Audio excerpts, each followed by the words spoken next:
ನನ್ನ ಮಕ್ಕಳಲ್ಲ, ನನ್ನ ಹಿಂಬಾಲಕರು. ನನ್ನ ಹಿಂಬಾಲಕರು ಯಾರಿದ್ದಾರೋ ಅವರೇನೆ ನನ್ನ ಮಕ್ಕಳು. ಪಿ.ಕೆ. ರಾಮದಾಸ್ ಬಾಕಿ ಉಳಿಸಿರೋ ಈ ಯುದ್ಧದಲ್ಲಿ ಈ ಪಕ್ಷನ, ಈ ಸಂಸ್ಥಾನನ ನಿರಂತರವಾಗಿ ಸೋಲೋಕೆ ಶ್ರಮಿಸ್ತಾ ಇರೋದು ಮುಂದೆ ನಿಂತು ಹೋರಾಡ್ತಿರೋ ಶತ್ರುಗಳಾಗಿರ್ಲಿಲ್ಲ. ಕೇರಳದ ಕಪಟ ಜಾತ್ಯತೀತವಾದಿಗಳು ದಿಗ್ಭ್ರಮೆಗೊಳ್ಳುವಂತ ಒಂದು ವಾರ್ತೆ ನಮಗೆ ಶೀಘ್ರದಲ್ಲಿ ಕೇಳುತ್ತೆ. और राजनीति एक धंधा है हमारे देश में. ಆದ್ರೆ ಬರ್ತಿರೋದು ಕಾಂಜಿ ಪಿಂಜಿ ಅಲ್ಲ. ಮನುಷ್ಯನ ಜೀವಕ್ಕಿಂತ ಬೇರೆ ಯಾವ ರಕ್ತ ಸಂಬಂಧಕ್ಕೂ ಬೆಲೆ ಇದೆ ಅಂತ ನಾನು ಅನ್ಕೊಂಡೆ. ये दया दिखाने के लायक ही नहीं होते, पर शुरू से वो एक ही नाम से डरते थे. ಈ ಡ್ರಗ್ ಕಾರ್ಟಲ್ಸ್, ಜಿಹಾದಿ ಗ್ರೂಪ್ಸ್ ಇವರೆಲ್ಲ ಜನರಲಿ KA ವಿರೋಧಿಗಳು. Stephen, where is now? Ma'am, you are going live. 5, 4, 3. उसकी आंखें सब देख रही है. ಪಿತನಿಗೂ ಪುತ್ರನಿಗೂ ಮಧ್ಯ ಅರಳಿದ ಈರುಳಿನ ಹೂ, ಕಪ್ಪು ಕುಳಿ ಎಂಬುರಾನ್.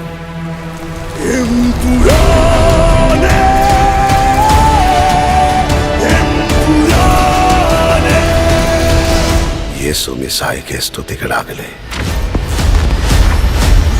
ಜಾನ್ವಿನ ಬಿಟ್ಟು ಈ ಜಗತ್ತಲ್ಲಿ ನಂಗೆ ರಕ್ತ ಸಂಬಂಧ ಅಂತ ಹೇಳೋಕಿರೋದು ಒಬ್ಬನೇ ಅಂಕಲ್. ಹಿಂದೆ ಯಾವಾಗಲೂ ಕೇರಳ ರಾಜ್ಯದಲ್ಲಿ ಕೇವಲ ಒಬ್ಬ MLA ಆಗಿದ್ದ ಒಬ್ಬ ವ್ಯಕ್ತಿ ಹೋಗ್ ಅವನಿಗೆ ಇಷ್ಟೊಂದು ಭಯ ಪಡ್ತಿದ್ದೀರ. ನಮಗ್ ಗೊತ್ತಿಲ್ದಿರೋದೇನೋ Stephen ನೆಡುಂಬಳ್ಳಿ ಕಥೆಲಿದೆ. Face the world, Abraham. ದೈವ ಪುತ್ರನೇ ಹೀಗೆ ತಪ್ಪು ಮಾಡ್ತಿರುವಾಗ ಸೈತಾನನ್ನಂತೆ ಬೇರೆ ಯಾರನ್ನ ಆಶ್ರಯಿಸೋದು? Because the enemy of an enemy is a friend.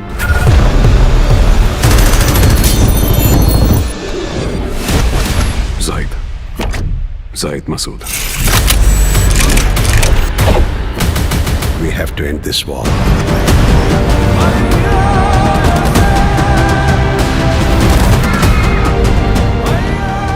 So Stephen, come back.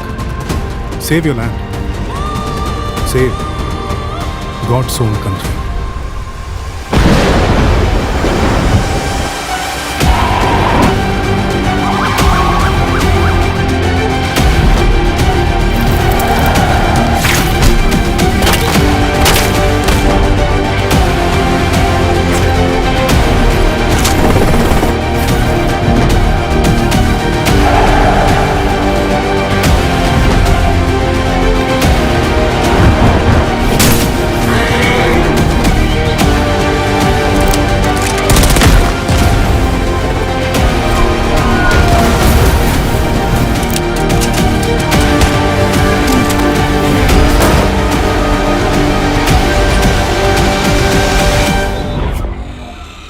But answer this one question. Who are you really? Lucifer.